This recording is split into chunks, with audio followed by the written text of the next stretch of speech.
রোজাটা কি আসলে? রোজা হচ্ছে ইসলামের 5টা খুঁটির মধ্যে একটা খুঁটি, ঠিক না? আচ্ছা, একটা ইসলাম নামে একটা ঘর, তার হলো কয়টা খুঁটি? 5টা খুঁটি। এখন যদি মনে করে যে 5 খুঁটি কোন যা, 4খানি 4টে, আর এটা তাহলে কুট লাগাছে। এখন যদি এরকম প্রশ্ন করেন, আপনার যে ঘর, এই ঘরের মতো কি ঘর? যদি ঘরটা গোল হয় তাহলে কি আর কোনা আছে? গোল বোঝেন না? গোলের মধ্যে কোন কোনা ধরবে? তো গোলের মধ্যে 5 জায়গা 5 খুঁটি দেওয়া কি অসম্ভব? কিন্তু আপনি সবসময় 4 কোনা ধরেন কে? 4 কোনা আপনার ঘর হতে পারে, ইসলামের ঘর 4 কোনা আলা, 4 কোনা আলা নয়। এই জন্য ইসলামের খুঁটি 5টা, মানে ভিত্তি। তার মধ্যে একটা ভিত্তি হলো কি?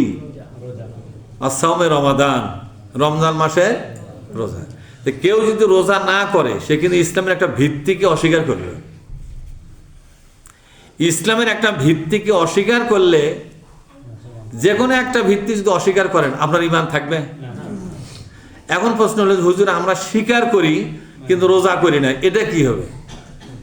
হ্যাঁ, আপনি যদি ইসলামের এই ভিত্তিটাকে স্বীকার করেন তাহলে কাফের হবেন না, কিন্তু রোজা না করার কারণে আপনি বড় রকমের একটা দাগি আসামি হবেন।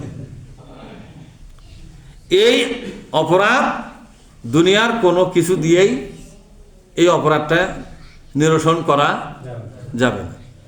মানে এই অপরাধের কোনো কাফারা নাই। রোজা সারা জীবন করবেন না। অনেক লোক আছে যে মৃত্যুর সময়, জানাজার সময় বলে যে লোকটা এবার রমজানে মারা গেল, 10টা রোজা কাজা আছে, বলে নাই? 10টা রোজার জন্য কি করা লাগবে? এখানে 2টা কথা আছে। একটা হচ্ছে এ রোজা কাজা হচ্ছে লোকটা নিজের ইচ্ছাই কিনা। লোকটা যদি ইচ্ছাকৃতভাবে রোজা ছেড়ে দেয়, গোটা দুনিয়া দিয়েও এই রোজার কোনো কাফারা হবে না। বুঝতে পারছেন আপনারা? আর যদি রুগী হয়, যেমন ইসলামের ফয়সালা হচ্ছে যারা গর্ভবতী মহিলা, এটা আপনার বাড়িতে জানায় দেবেন। গর্ভবতী মহিলা, যেটা গর্ভের শেষ পর্যায়ে, প্রথম দিকে তো রোজা করতে পারে, আবার প্রথম দিকে অনেক মহিলা আছে সারাদিনই বমি করে, আছে না এরকম? মানে ভমিটিং টেন্ডেন্সি আছে। তো এই গর্ভবতী মহিলার কথা বলা হয়েছে, তারা যদি সম্ভব হয় রোজা করবে, অথবা তারা পরবর্তী সময় করবে। এখানে একটা ছাড় দেওয়া আছে, যদি সম্ভব হয়, মানে পারে যদি, তাহলে করবে। এরপরে আসে হচ্ছে আপনার দুধ পানকারী মা, যে মা তার বাচ্চাকে দুধ পান করাচ্ছেন, এই মায়ের প্রতি অপশন দেওয়া আছে, পারলে সে রোজা করবে, না পারলে পরে করে নেবে। এখন দুধ তো পান করবে 2.5 বছর, পরে করবে কখন? এটা একটা প্রশ্ন, এটা জটিল। এই জন্য আল্লাহ ইচ্ছা করলে ক্ষমা করবে, আর ইচ্ছা না করলে তো বেকাদায়ী হবে, কথা ঠিক না? এরপরে আসে আপনার হচ্ছে বাচ্চা হয়ে গেছে, মানে নেফাজ চলতেছে, তাকে রোজা এই মুহূর্তে করা লাগবে না, পরে করবে। তাহলে শারীরিক যে সুস্থতা এবং শারীরিক সক্ষমতা, সুস্থতা এবং সক্ষমতা, এই 2টা যখন থাকবে তখন রোজাগুলো করবেন। এই যে সহজ করে দিলেন কে? জোরে বলুন, আল্লাহ তাআলা করে দিলেন। আবার মুসাফিরদের জন্য বলা হয়েছে, যদি তুমি সফর অবস্থায় রোজা করতে পারো, সুযোগ থাকে, করবে।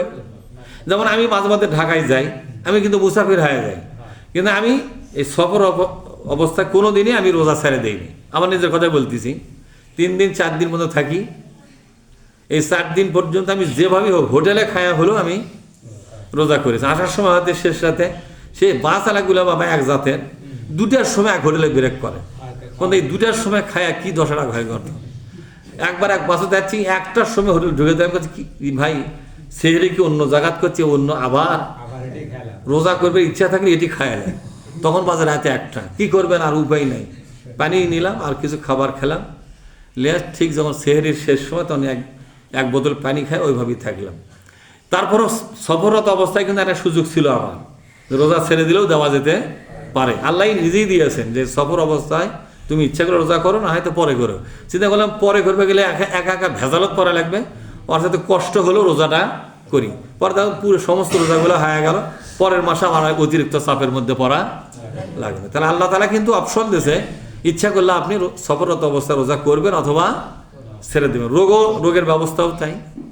তবে এখানে একটা ব্যাপার, কেউ যদি অসুস্থ অবস্থায় এমন পর্যায়ে গেছে যে আর সেরে ওঠার কোনো সুযোগ নাই, সেই ক্ষেত্রে যদি মনে করে ডাক্তার বলছে আর হবে না এই লোকটা, আর এরকম হয় না, এখন ওই যে ইয়াতে আছে, কি বলা হয়, আইসিইউতে থাকে না, বা এরকম ইমার্জেন্সি পিরিয়ডে থাকে, বা হাসপাতালে ফেরত দিয়েছে ডাক্তার যে ভাই আপনি বাইরে নিয়ে যান, যা খাবার চাই খেলেন, আর হবে না। অর্থাৎ এটা পরিবেশ আপনি বুঝতে পারবেন। সেই ক্ষেত্রে লোকটার যদি রোজা নষ্ট হয়ে যায়, এই রোজার কাফারা হবে। এই রোজার কাফারা এক রোজার জন্য এক মিসকিন, এক রোজার জন্য এক মিসকিন, মানে একজন গরিব মানুষকে 3 বেলা সেহেরি, ইফতারি এবং ইফতারি পরে যে খাবারটা, তাহলে 3 বার হচ্ছে না, এই 3 বারের খাবার সমপরিমাণ টাকা একটা রোজার বিনিময়ে দিতে হবে। কিন্তু সেটা হচ্ছে ওই অসহায় অবস্থা, লোকটা যেহেতু মারাই গেছে, তার রোজা মারা যেহেতু গেছে, এখন তো উপায় নেই, এই নিরুপায় অবস্থায় আপনি এই কাজটা করতে পারবেন। কিন্তু দেখা যায় অনেক সবল মানুষ রোজা না করেই মারা গেছে, মানে জিজ্ঞেস করলেই কয় যে হয় না বা পেটের গ্যাস, মানে মেলার সমস্যা দেখায়। বলেন তো, জান্নাত নামক মহা নিয়ামত যদি আপনি অর্জন করতে চান, তাহলে আপনাকে সেই সাধনা বা সেই কষ্ট করা লাগবে কিনা? আপনি 1 খণ্ড জমি কিনতে গেলে খায় না খায় করেন না, করেন কিনা? জাহান্নামের চাইতে বড় বিপদ আর আছে? দুনিয়ার যে কোনো একটা বিপদে, সেদিন এক লোক বললাম, ভাই আপনার চোখ মুখ ডেবে গেছে, আপনি সারাদিন খাবার খাননি, কচুর কালকে দুপুরে খাইছি, তারপর থেকে বিপদে পড়ে গেছি। এই বিপদে আমার পানি এবং খাবার নেওয়ার কোনো ইয়েই নেই, মানে কি বলা হয়, মানে সেন্সে কাজ করতেছে না। তাহলে যদি লম্বা সময়, এখন সন্ধ্যা লাগতেছে, এখনও সারাদিন গেল, গত রাত গেছে, আবার গতকাল দুপুরে বলে খাইছেন, তাহলে সেই যে অর্ধেক দিন, গোটা রাত, আজকে গোটা দিনই প্রায় গেল, খিদা লাগতেছে, আসেন একটু খান। তা হচ্ছে হুজুর আমার মুখত খাবার আসতেছে না, মানে মুখত দিচ্ছে খাবার, মুখ লিচ্ছে না। তাই আমি বললাম ঠিক আছে ভাই, পানি খান, দোয়া করে আল্লাহ আপনাকে বিপদ থেকে বাঁচায়। কথা বুঝতে পারছেন? তাহলে ব্যক্তিগত পারিবারিক বিপদ, এটা কি বিপদ ছিল কন্ত? পারিবারিক বিপদ। এই বিপদে কিন্তু আমরা কি করলাম, আমার কথা বলতেছি না, ওই ভদ্রলোকের কথা বলতেছি। তাহলে কয়দিন হচ্ছে? 1 দিন আর 1.5 দিন আর 1 রাত, তাহলে কত হলো? 12 ঘন্টা, 18 ঘন্টা আর 12 ঘন্টা, তাহলে 30 ঘন্টা। কয় ঘন্টা? 30 ঘন্টার মধ্যে ওই কোথায় পানি পর্যন্ত মুখ দিয়ে পারেনি, হুজুর আমার মাথায় কাজ করতেছে না। তখনও কিন্তু ঘুরে বেড়াচ্ছে বা দৌড়ে বেড়াচ্ছে সমাধানের জন্যে, মানে এতই চরম বিপদে পড়ে গেছে। আমার ওখান থেকে শিক্ষা হলো, আর কিছু বললাম না, শিক্ষা হলো আমার, আপনাদেরকেও শিক্ষা হবে যে পারিবারিক বিপদে যদি একটা লোক 30 ঘন্টা না খায় থাকতে পারে, তাও চলাচল করতেছে, তো পারিবারিক বিপদের চাইতে জাহান্নামের আযাব এবং কবর আযাব, এটা কি কম বিপদ আপনারা মনে করেন? আপনারা বলেন এটা কি ছোট বিপদ? জাহান্নামের আযাব বা কবর আযাব, পরিবারে তো অনেক লোকেরই সাহায্য পাচ্ছে, অনেক পরামর্শ দিচ্ছে না, যে ভাই আসেন তো দেখি কি হচ্ছে বিপদ, শুনি তো, একটু পারিতে সাহায্য করি। কিন্তু কবরে যদি আপনি আযাবে পড়ে যান, সেই ক্ষেত্রে আপনাকে সাহায্য করবে এরকম কেউ পরামর্শ নিয়ে যাবে? আপনারা বলেন যাবে? যাবে না।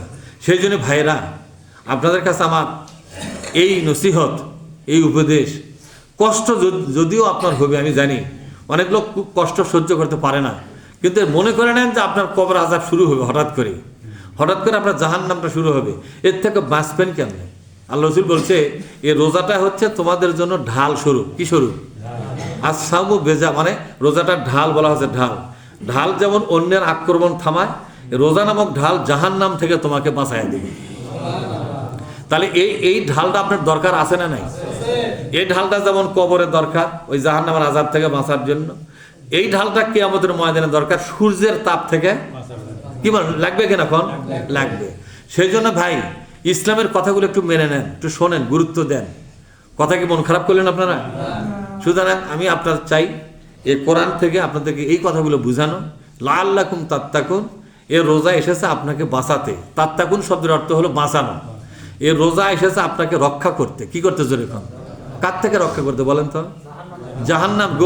জাহান্নাম থেকে রক্ষা করতে, কবর আযাব থেকে রক্ষা করতে, নফসের পূজা থেকে রক্ষা করতে। আপনি যেন দুনিয়া পূজারি না হন, এই যে রসনা বিলাসী, রসনা মানে কি? রসনা বিলাসী যাতে না হন, মানে খাতেই থাকবেন, সারাদিন খালি খাতেই থাকবেন, এই স্বভাবটার থেকে আপনাকে মুক্ত করার জন্য রোজা কিন্তু এসেছে। দিনের বেলা পানাহার ছেড়ে দেন। আল্লাহ পানাহার করেন না, রোজাদারও পানাহার করে না। দেখেন দিনের বেলাটা কিন্তু আপনার চরিত্র কি সুন্দর একটা আল্লাহর চরিত্রের গুণের সাথে একটু হলেও কি মিল হয় না? আল্লাহ কিন্তু খায় না, দিনরাত কোনো সময় খায় না, কিন্তু অন্তত দিনের বেলা না খায় আল্লাহর এই গুণের প্রতি আপনি স্যালুট করলেন, ঠিক না? বা ঠিক জোরে করেন। আর যারা রোজা করলো না, বলেন তো এই মহা সুযোগ তারা পেল? সম্মানিত ভাইয়েরা, সেই জন্য আপনাদের কাছে আমার আবেদন হলো যে অন্তত জাহান্নামের ভয়ে, কবর আযাবের ভয়ে এই রোজাকে ঢাল হিসেবে পাওয়ার জন্য একটা রোজা গেছে আপনাদের কাছ থেকে, ঠিক না? একটা যায়নি? এটা কয় নম্বর? 2 নম্বরও হয়তো অনেকেরই গেছে। তা আমি আপনাদের কাছে অনুরোধ করি, 2টা রোজা যদি যায় থাকে, সকালে যারা খাচ্ছেন এই সারাদিন আর খাবেন না। এই মানে সকালে খাচ্ছেন কি হচ্ছে, খাবেন না, তাই বলে এই রোজা কিন্তু হবে না। কিন্তু খাবেন না কি কারণে? কার সম্মানে খাবেন না? আল্লাহর সম্মানে, কোরআনের সম্মানে খাবেন না, যে খাবোই না। হুজুর যখন করছে আর কথা, যা আর খাবো না, পানি বন্ধ খাবো না, কিচ্ছু খাবেন না। সন্ধ্যার সময় সবার সাথে ইফতার করবেন, ইফতারের সব পাবেন, রোজা হবে না যেহেতু সকালবেলা খাচ্ছেন। কিন্তু রোজাকে সম্মান করার কারণে আল্লাহ আপনাকে বরকত দান করবে।